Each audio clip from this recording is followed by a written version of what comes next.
I remember when I started in ministry, some of my friends would be like, why are you always so busy? Isn't church just an hour on Sundays and that's it? And while I understand that it's confusing for people that may be outside of the church or outside of ministry to kind of have that perspective, those of you that do serve in churches and serve in ministry know that there's a lot of work that goes into it outside of just that service time on Sunday. And unfortunately, all those hours that we sink into doing things like preparing sermons, worship sets, doing social media for our church, marketing, etc., sometimes all of those hours and work that we spend can bear pretty little fruit. So today's video is really all about how to get more mileage out of the work you're already doing and having all of those hours be more effective. Let's talk about it. How's it going, everybody? My name's David. I'm the head video editor here at REACHRIGHT, and we like to make content like this all the time. It helps out churches, nonprofits, ministry leaders, and so if that's the kind of thing that you're interested in, it would mean a lot to us if you hit the like button, but then also subscribe so that you're notified every single time we release a video. Now, we actually just made a video recently covering some paid services out there where you upload your sermon, and in return, it gives you these resources, usually given to you by AI, where you can actually get more mileage out of your sermon. It'll create discussion guides for you. It'll give you quotes from the sermon that you might want to use on social media. Some of them actually provide actual sermon clips from that video sermon that you can post to social media. Things like that. So maybe check that video out if that's what you're looking for, but maybe you don't want to use one of those paid services, and maybe you're wondering if you can get some of those things done yourself. Well, that's what today's video is all about, is how you can get more mileage out of the things that your church is already doing and all of that prep work and hours spent. But keep in mind, this is really supposed to help you and save you time and get you more mileage out of it. So we are going to be using AI tools like ChatGPT, and we're going to be using Canva, specifically the Pro plan, but that's really, I think, the only paid service involved today. So speaking of ChatGPT, let's cover our first idea. I'm putting this first on the list because I really do think it's one of the most valuable things that we're going to talk about today, and most churches aren't even doing it. And that's because it's kind of just grunt work. It's tedious work, and that's perfect for something like ChatGPT. So we're talking about using your transcript and ChatGPT to get YouTube descriptions and a discussion guide. This really is two different ideas, but I'm really just combining them because they're both ChatGPT and they both come from your transcript. So if you have your sermon in any way, MP3 or video or whatever, there's a lot of services out there that will actually provide a transcript for you. Some of them are free, some of them are paid, but if you're using like an Adobe suite already to edit, you can actually just use the transcription that it will take from there and export it as a text file. Then, using that transcript text file, you can give it to ChatGPT and say something like, give me a YouTube description from this sermon. Now you might be thinking, I can do that myself. I've listened to the sermon, I know what it's about, I'll make the description. I don't want AI to do it. But here's the thing, included in your prompt, you can actually ask ChatGPT to make this description something that is SEO optimized, something that is actually going to serve well for people that are searching for things that this sermon covers. You gotta remember, unfortunately, most people aren't reading descriptions in YouTube videos, but most people are using search engines that actually use those descriptions in the background to pull up relevant searches. Even if it's something that's not really your voicing or style, you can actually kind of trust that whatever ChatGPT types out that you're manually approving is something that is going to be more beneficial for SEO purposes and match Google searches and YouTube searches and things like that people are actually searching for. And then using that same conversation with ChatGPT, you can also ask,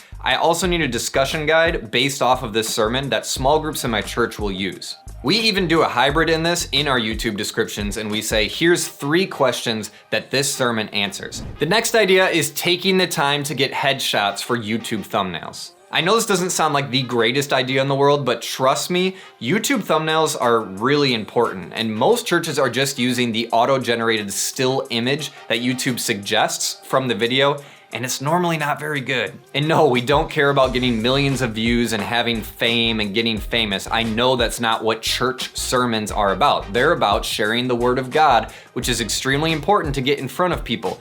But honestly, a lot of times it's not gonna get in front of people until you kind of play the game and have good looking thumbnails. That's just the truth of where we are in 2024. So I found the best way to do this and get the best looking thumbnails is really just have your pastor or whoever is speaking take the time to do some kind of posing preaching photos. It's gonna feel extremely awkward and weird at first, but it really does yield good thumbnails. Now, I was getting B-roll footage to kind of show you guys how we do it, but keep in mind, my pastor ended up forgetting this day that I'd asked him if we could do this, and he was coaching a football game. So please ignore his quarter zip up coaching gear that he's wearing. He obviously wouldn't wear that on a Sunday when he's preaching, but this is to give you an idea how we do it. Get a microphone, get whatever speaking prop you normally have, and have them kind of walk around and just have them preach. If they don't know what to preach or if they feel awkward, just ask them to recite something like John 3:16 over and over and over, and have them smile occasionally while they're taking these photos. As far as making these YouTube thumbnails go, we actually have a video covering specific YouTube thumbnails in Canva. I would suggest watching that for a thorough walkthrough, but you're gonna use Canva, just upload the photos, drag them in, add some text, and honestly, you're pretty much done at that point. Let's keep talking about Canva for a second for our next idea. The next idea is to have quote graphics to use on social media using Canva. Now, usually just a quote on social media can look boring, but honestly, Canva's templates for quote graphics are pretty impressive. Just go on there, go to templates, type quote graphic. I think you'd be surprised at some of the designs, honestly. So then just take out that text that's an example text and replace it with whatever your pastor said. You could be done right there, but I wanna take it a step further because that's kind of a boring idea to put in this video. I would encourage you to actually take the audio from that exact quote and then throw it in Canva and actually export as a video instead of just a still graphic, and then put that on social media, but it doesn't stop there. For a little bit of visual flair and visual stimulation for people that are scrolling to kind of stop them for a second and be like, oh, something's happening in this post, I can see it. You want an audio spectrum to go along with the quote. The next idea I had, you know is gonna be on this video. It's creating those vertical sermon clips for social media. I'm losing count of how many times we've covered this topic on this channel before, but every time that I cover it, it becomes easier and easier and easier to do. It used to be something where you really had to put a lot of manual work to get those clips and put them on social media.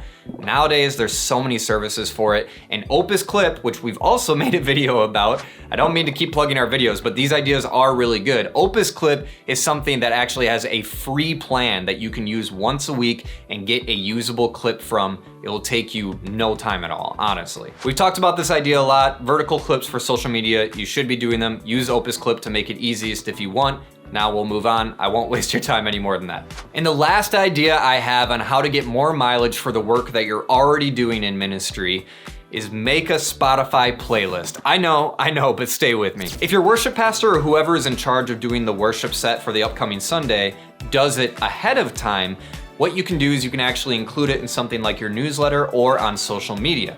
Why would you want to do this, you ask? I hear some people say, we're not a production, we're not a band, it's not about getting people excited for just the music, it's actual worship to God.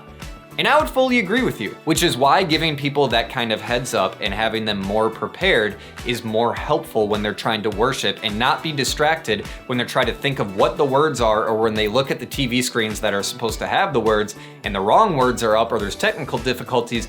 Removing whatever you can to kind of free people up from distraction, even if that's just helping them be more familiar with the song, is going to allow them to worship God more freely. It's just true, when you're less distracted, it's easier to worship. And on top of that, I mean, come on, are you really gonna argue that it's bad to encourage your congregation to listen to worship music leading up to Sunday? It's just a win-win in my book. It's a fun little thing to do. You can even include the Spotify link in the description of your Instagram post or whatever you're using to that playlist that you created on Spotify, and then just make a nice little Spotify graphic in using Canva, just like we've talked about for some of these ideas already. I tried to make this fast, I tried to make this easy, but I know I didn't necessarily walk you through on how to do exactly all of these ideas step for step. So if you need a little bit more clarification, or if you want a more walkthrough video on any of these ideas, let us know in the comments below. But I'm gonna point you guys in the direction to that YouTube thumbnail video. I really do think that's a good one to watch for anybody that is interested in kind of getting their church sermons out there for more people to see, and we'll see you in the next one.